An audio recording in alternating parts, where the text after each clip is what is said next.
Hola, boa tarde todos, जय श्री राम। अभी मैं कुछ एक दो इन्फॉर्मेशन देख रहा था और एक दो दोस्त के कॉल वगैरह भी आए हैं मेरे को पोर्चुगल के अंदर जो लिस्बन में रह रहे हैं। तो भाई जैसे कि दो चीज़ें मैं इस वीडियो के अंदर मेन बात करने वाला हूँ। एक तो जिन लोगों की प्री स्केड्यूल का बड़ा रोला चल रहा था, तो भाई उसके अंदर क्या चक्कर हो रहा है। जो प्री स्केड्यूल थी वो 2024 की मई तक तो कर दी थी उन्होंने, बोल दिया कि वो कंप्लीट हो चुकी है, क्लियर हो चुके हैं। अब बस आपको रिसीव आएगी एक मेल, है ना, मेल रिसीव होती है और मेल रिसीव करने के बाद आपको विद इन में भी 20 डेज़ और या फिर मैक्सिमम आप 30 दिन लगा लो, 30 दिन के अंदर आपको सेकंड मेल आएगी जहाँ पर आपको पेमेंट करनी पड़ती थी। ठीक है, अब कई लोगों ने तो उसके अंदर पेमेंट कर दिया और कईयों ने पेमेंट करी भी नहीं है। तो जिन्होंने एक तो पेमेंट नहीं करी उनका प्रोसीजर तो वहीं पर अटका पड़ा कि वो आगे नहीं गढ़ा, नेक्स्ट स्टेप पे गए ही नहीं।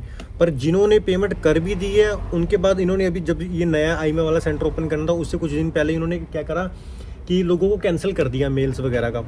अब वो जब लोगों को मेल्स जो रिसीव हुई थी और लोगों ने मनी भी पे कर दी थी, मनी पे करने के बाद उन्होंने ना अपनी उन मेलों को जो कि अभी बता रहे थे कि सितंबर के अंदर जो लोगों को मेल रिसीव हो रही हैं जिन्होंने पेमेंट कर रखी थी ऑलरेडी और जिनके फिंगर से, तो उनकी मेलों को कैंसिल कर दिया गया। मेल कैंसिल करने के बाद अब उनको दूसरी मेल्स रिसीव ही नहीं हुई।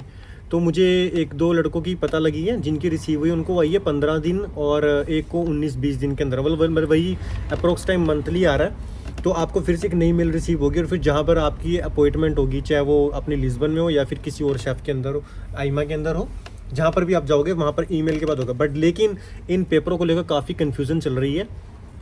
जिन्होंने मतलब जून जुलाई के जिनके डॉक्यूमेंट फिंगर्स थे उनको फर्स्ट मेल आई है, सेकंड आई ही नहीं है। तो वो प्रॉब्लम हो रही है कि वो कहाँ पर इन्फॉर्मेशन के वगैरह में इनके पता करें। आईमा को कॉल करें तो उधर से कोई रिस्पॉन्स ही नहीं आ रहा है। तो हेल्पलाइन को करते तो सुबह से लेकर शाम तक बैठना पड़ता है, तब जाके उनकी कोई कॉल एक दो अटेंड होते हैं और फिर उसके बाद वो आगे के लिए टाल देते हैं। तो एक तो ये बड़ा मतलब मैसेज चल रही है। बट लेकिन इस वीडियो में मेन चीज़ ये थी कि अगर जिनको पहली मेल आने के बाद सेकंड मेल आई कि उन्होंने पेमेंट कर दिया और उनके जो फिंगर्स हैं, तो जब आपको सेकंड मेल आई मनी पे करने के बाद जैसे ही आपको फिंगर की डेट है तब आपको एक्चुअल आइडिया हो जाएगा कि आपके पास 15 दिन या 20 दिन का टाइम रहेगा और उसी टाइम में ही आपको अपने डॉक्यूमेंट वगैरह को अपने अपडेट करने और क्लियर करना है। जैसे लास्ट के 2 दिन पहले आपको डिक्लेरेशन वगैरह निकलवानी है अपने फाइनेंस से और अपने जिसके पास आप जॉब कर रहे होंगे आपके ओनर से, ठीक है। और उसके बाद आपके डॉक्यूमेंट, और मेरे ख्याल से अब आपको फ़ीस देने की वहाँ पर ज़रूरत नहीं पड़ेगी, बट लेकिन अपने साथ फिर भी पैसे लेके जाना। मुझे नहीं पता वो किस बारे में कह दे, बट आई थिंक ऐसा कुछ नहीं है फिर भी मेरे हिसाब से तो, क्योंकि अभी जो लड़के लेटेस्ट करके आए हैं तो उनसे उन्हें कोई पेमेंट नहीं ली गई है।